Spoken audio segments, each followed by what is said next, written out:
Hey everyone. Pretty sad news that Ozzy Osbourne has passed away. Um, Lead singer of Black Sabbath, successful solo career for many years. Don't think I really need to explain who Ozzy is or anything, but I thought I would share my story with Ozzy, my take on Ozzy, my thoughts about Ozzy, in a little video. So I was trying to think of when I first heard of Ozzy or how I came to know of someone called Ozzy Osbourne. And I think for me it was probably buying rock magazines when I was a kid. You know, for a long time, or I shouldn't say for a long time, for a couple years, I bought Circus Magazine and Hit Parader and Cream, anything that would have a story about Van Halen or maybe Motley Crue or any of those kind of hair metal bands. I was into that for a pretty short period of time, but at 12 years old, 13 years old, I just kind of devoured that. And there were some features on Ozzy, and I didn't really know who he was. To me, he did look like an older guy. He's usually not wearing a shirt, and wasn't exactly in shape. I guess maybe he had the original dad bod. His crazy tattoos, the goblin that wrapped around. That's what I remember at first. Being 12 years old and in 1984, the album that was out at the time was Bark at the Moon. And I remember seeing that record or hearing about it. I don't think I had MTV at the time, so it took me a while to actually hear Ozzy's music. I remember somebody in school had a t-shirt. It was like one of these girls, kind of a metal kid that was always out in the hallway doing essays. I had this teacher that would just assign essays if she, for whatever reason, and this person was always in the hall writing an essay. And the essays were stupid. I mean, you just had to basically copy stuff out of a dictionary or any kind of book, and she called that an essay. And I'm getting on a sidetrack here. She's a crazy teacher. She had a little bell for different lengths of essays. Clearly suffering from something. But yeah, I remember her t-shirt was Ozzy Osbourne. It said Ozzy Rules on the back. And that, being a guy who was getting very into music at the time, I kept thinking there might be an album called Rules. I should look for this album called Rules, not really realizing that, that's a way of, Ozzy rocks, Ozzy rules, Ozzy kicks ass, whatever. And then I just started hearing the stories, I think, of Ozzy, in the early 80s or mid 80s. You just hear these stories about this guy, and I remember seeing pictures of him with his little kids too, quite early, maybe before I actually knew his music. Amy and Kelly and Jack. I remember like some picture of him with his 3 kids in the tub or something like that. And then I would just see his albums in record stores, and to be honest, they kind of scared me, especially one of them called Speak of the Devil, where it looks like he's coughing up blood or he just ate something bloody. And this is around the time the stories of him biting off the head of a bat were going around too. So I thought it was so demented that he actually had that as an album cover. But I wasn't quite old enough to think that was cool, so I didn't pick it up. Plus, I think it was a double record. And it would take, for me, until 87, when I was already a little bit older and my musical taste was changing pretty rapidly. I was getting into alternative stuff and indie stuff, college rock, whatever you want to call it.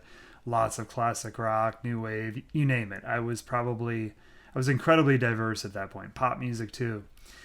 And that was around the time that they released Tribute, which is a live double record with Randy Rhoads. It was apparently going to be the original live record.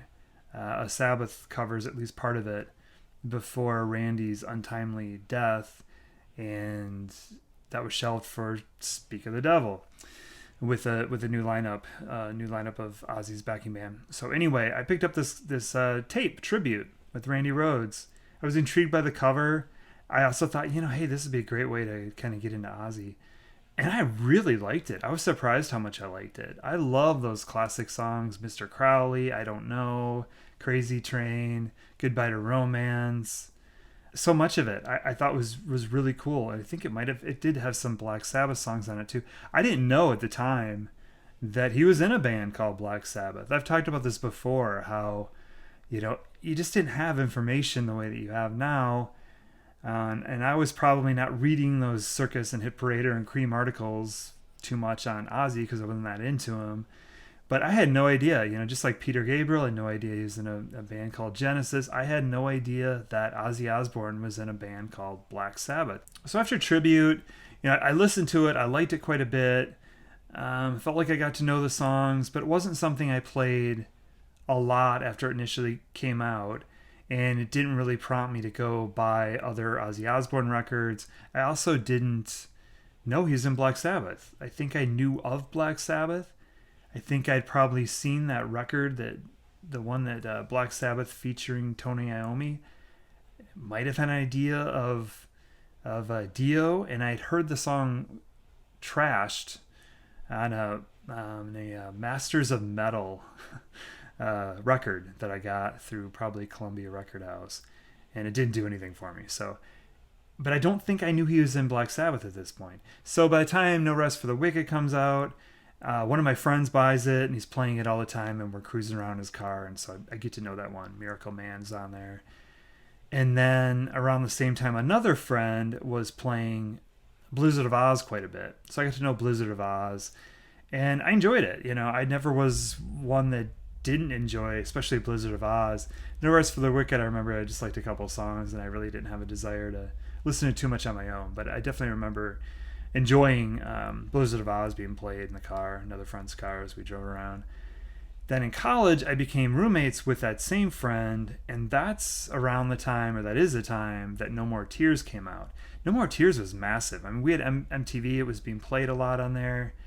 Mama, I'm Coming Home's on there, the title song. I remember Mr. Tinkerton. A lot of that first side. I don't really remember the second side. I looked at it recently. But that's around the time that Ozzy kind of changed his image too. He no longer had the poofed up, feathered 80s hair. He now looked like he did in Black Sabbath. Long, straight hair. Something about the image changed, something about that album. And also learning that he was in Black Sabbath captured my interest, and I became quite interested in Black Sabbath. And my roommate had this album. I think he had Paranoid, and that might have been it at the time. But I liked the albums quite a bit. I loved this one. I loved the title song. And we played those quite a bit, and I'm guessing I probably had heard Master Reality.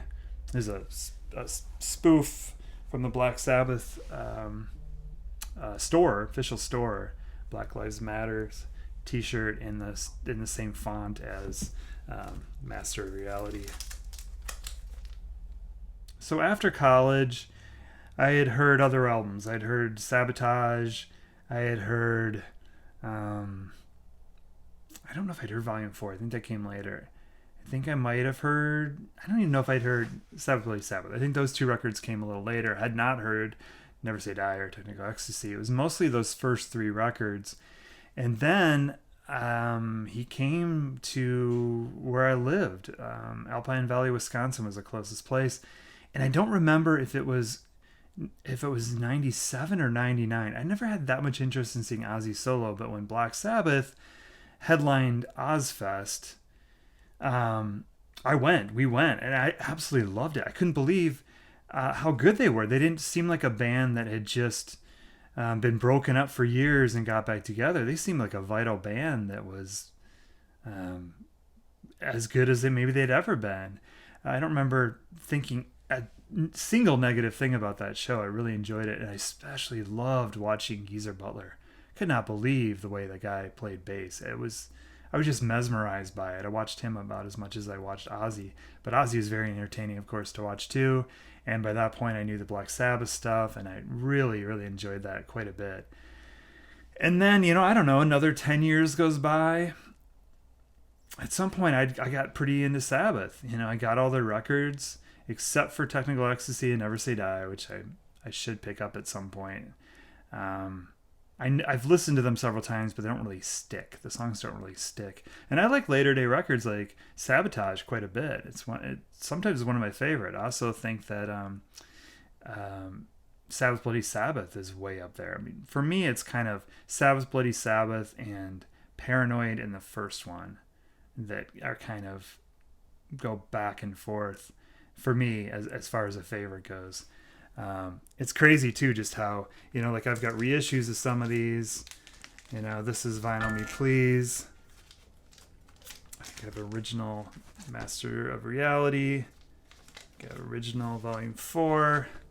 And this one is so beat up, but the record plays flawlessly, and I bought it for $1, probably 20 years ago, but I love this record. And then Sabotage, I just played this tonight before I did this video.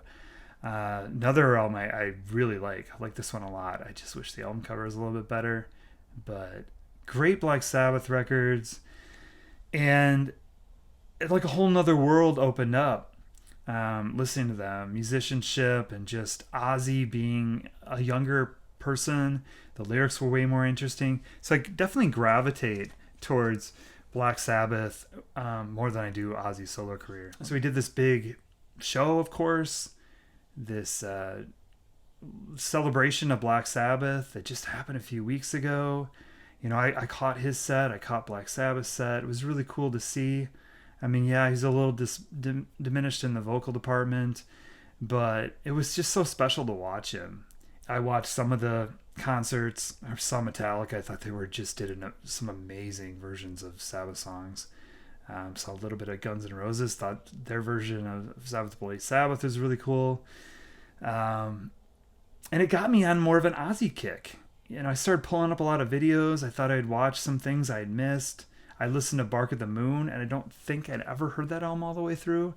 And then I listened to The Ultimate Sin all the way through. I can't say I love those records. They're a little too synth heavy for me, but it was just a cool thing to hear. It was cool to have some new stuff, honestly, from a legendary guy like Ozzy. And of course, there's a lot of records he put out in the 2000s and 90s. I don't know either.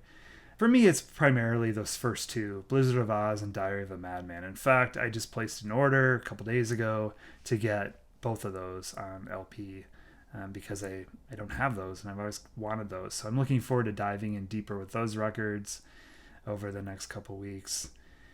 But yeah, what a loss. And it's interesting to me, too, how he went from being this like scary, kind of crazy guy that had like coughing up blood and the strange, demon or animal teeth he had in, and covered in fur for Bark at the Moon, and being a oil guy, big oil Texas guy, and shot in the dark, to being this like totally lovable guy from the Osbournes. And I did watch that, at least the first season, maybe the first couple, and I love the fact that he let us in, and he was struggling. I mean, you hear the stories now. He was definitely struggling a lot at that time. But we got to know him. We got to know him as just being this quirky, lovable guy. And he stayed that way his whole rest of his life. So, last 20-some years of his life. And it was pretty damn cool knowing that he was recording with Sabbath again. 13 is another record. Honestly, I need to listen to more of. I listened to it a few times when it came out. Definitely should look for a copy of that as well. And I listened to the last couple Andrew Watt produced records too, and I thought it was cool that he sounded pretty good. But for me, it's always going to be probably those first two records and the Sabbath stuff that really does it for me. And it's crazy just the amount of material he has alone with Black Sabbath. I mean, there's 8 albums of material. So yeah, I've watched some documentaries. I watched one last night. God Bless You, Ozzy Osbourne, which is really well done. I watched another one I didn't care for at all. I think it was fan made. I'll leave the name of that out, not to disparage anyone. But it's been cool just to see all the tributes to Ozzy come in, and what a legend, what a special guy, what a character, Ozzy Osbourne. Yeah, God bless him, like that documentary says. I hope he's enjoying time with, I don't know, if there's an afterworld, I hope he's rocking out with I don't know, Bon Scott and Randy Rhoads and Lemmy, and yeah, having a grand old time. Anyway, tell me about Ozzy. Tell me about Black Sabbath. Share some memories. I know that these tributes are far and wide, but I love talking about them. So thanks, everyone.